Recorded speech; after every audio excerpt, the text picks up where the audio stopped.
अस्सलाम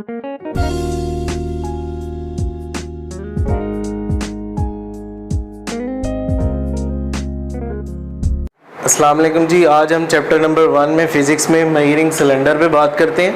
अच्छा, basically measuring cylinder जो है वो वॉल्यूम मेजर करने के लिए इस्तेमाल होता है। वो लिक्विड का वॉल्यूम भी मेजर करता है, वो पाउडर शक्ल का भी, और इरेगुलर शेप सॉलिड का भी जो इनसॉल्युबल होता है किसी भी लिक्विड में जो उसके अंदर उसको डाला जाता है।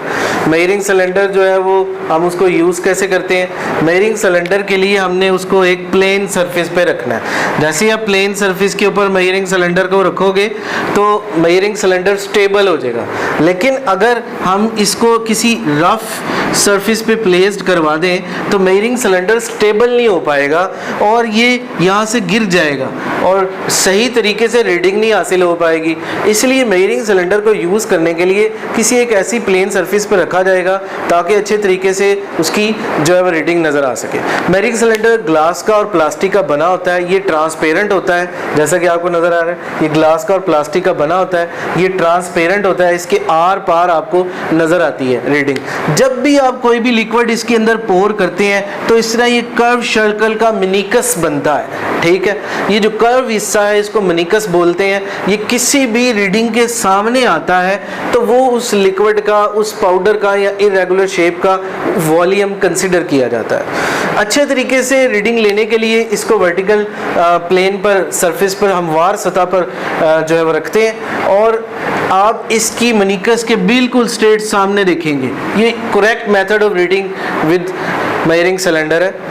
अब अगर आप इसके ऊपर से देखेंगे तो आपको सही तरीके से नज़र नहीं आएगा ये मनिकस। ठीक है, तो ये तरीका जो है वो आपको मैंने बता दिया कि करेक्ट रीडिंग लेने का मेजरिंग सिलेंडर से तरीक़ाकार क्या है। ओवरऑल इसको अगर हम देखा जाए तो मेजरिंग सिलेंडर जो है बेसिकली वॉल्यूम मालूम करता है लिक्विड का, पाउडर का और इरेगुलर शेप का, जब हम उसे किसी लिक्विड में डिप करवा कर इस मेजरिंग सिलेंडर के अंदर डालते हैं। थैंक यू सो मच जी। अस्सलाम वालेकुम। आज हम चैप्टर 1 में फ़िज़िक्स में जो है वो स्टॉप वॉच पर बात करने जा रहे हैं। स्टॉप वॉच क्या होती है? बेसिकली स्टॉप वॉच जो है वो वक्त के लम्हों की पैमाइश करने के लिए इस्तेमाल की जाती है।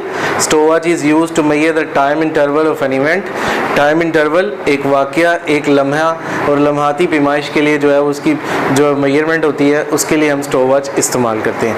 हमारे पास जो है वो स्टॉप वॉच की दो टाइप्स हैं। एक जो है वो मैकेनिकल स्टॉप वॉच है और दूसरी जो है वो डिजिटल स्टॉप वॉच है।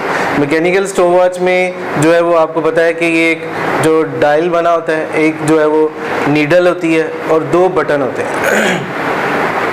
अब मैकेनिकल स्टॉप वॉच जो है वो उसका कम से कम मेजर करने की पैमाइश जो है वो 0.1 सेकेंड है। यानी ये अच्छी पैमाइश जो है, ये जो इसका लीस्ट काउंट है, सबसे स्मॉलेस्ट मेजरमेंट जो कर सकती है वो 0.1 मेजरमेंट तक इसकी पैमाइश कर सकती है। इसी तरह अगली जो है वो हमारे पास डिजिटल स्टॉप वॉच है। डिजिटल स्टॉप वॉच में भी हमारे पास जो मेजरमेंट है वो ये मैकेनिकल स्टॉप वॉच से अच्छी पैमाइश कर सकती है और ये 0.01 सेकेंड तक मेजरमेंट कर सकती है। अब बात करते हैं डिजिटल स्टॉप वॉच की वर्किंग क्या होती है। डिजिटल स्टॉप वॉच के पास दो बटन लगे हुए हैं। एक बटन जो है वो पावर का बटन होता है तो और एक रीसेट का बटन होता है। जैसे ही हम इसको दबाते हैं, इस बटन को प्रेस करते हैं तो ये जो नीडल आपको नज़र आ रही है ये 0 पर आ जाती है। ठीक है, तो रीसेट हो जाती है। और दूसरा बटन इसलिए इस्तेमाल होता है, ये स्टार्ट करने के लिए इस्तेमाल होता है। ठीक है, अब ये स्टार्ट करते हैं, जैसे ही हम इसे दबाते हैं तो ये जो नीडल है ये चलना शुरू कर देती है। तो जितना टाइम में आपने कोई भी काम करना है तो इस बटन को आप दबा देंगे तो नीडल चलना शुरू हो जाएगी। और जैसे ही आप इसे start and stop same button से करेंगे तो आप इसको दबाएंगे तो यहाँ से ये स्टार्ट भी होता है और यही बटन जो है वो स्टॉप भी होता है।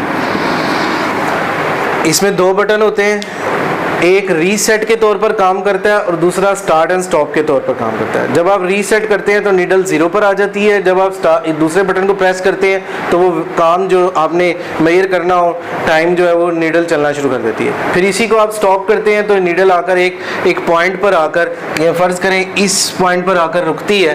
तो जिस पॉइंट पर आकर रुकती है तो आगे मेजरमेंट लिखी होती है तो आप उस पॉइंट से आप मेजरमेंट उसकी नोट डाउन कर लेते हैं। इसी तरह अगर हम डिजिटल स्टॉप वॉच की बात करते हैं तो इसके पास 3 बटन होते हैं। एक होता है जी स्टार्ट बटन और एक होता है स्टॉप बटन और एक होता है रीसेट बटन। जब आप रीसेट करते हैं तो ये जो डिजिट लिखे हुए हैं ये 0 0 हो जाते हैं। तो जब आप स्टार्ट वाला बटन दबाते हैं तो ये डिजिट चलना शुरू हो जाते हैं, समथिंग 0.1 2 3 4 5 जो भी डिजिट है वो चलना शुरू हो जाता है। और जब आप स्टॉप का बटन दबाते हैं तो जितना स्टॉप वॉच ने टाइम कंज्यूम किया होता है वो आपको इस मीटर पर शो होता है। तो ये है जी डिजिटल स्टॉप वॉच की वर्किंग।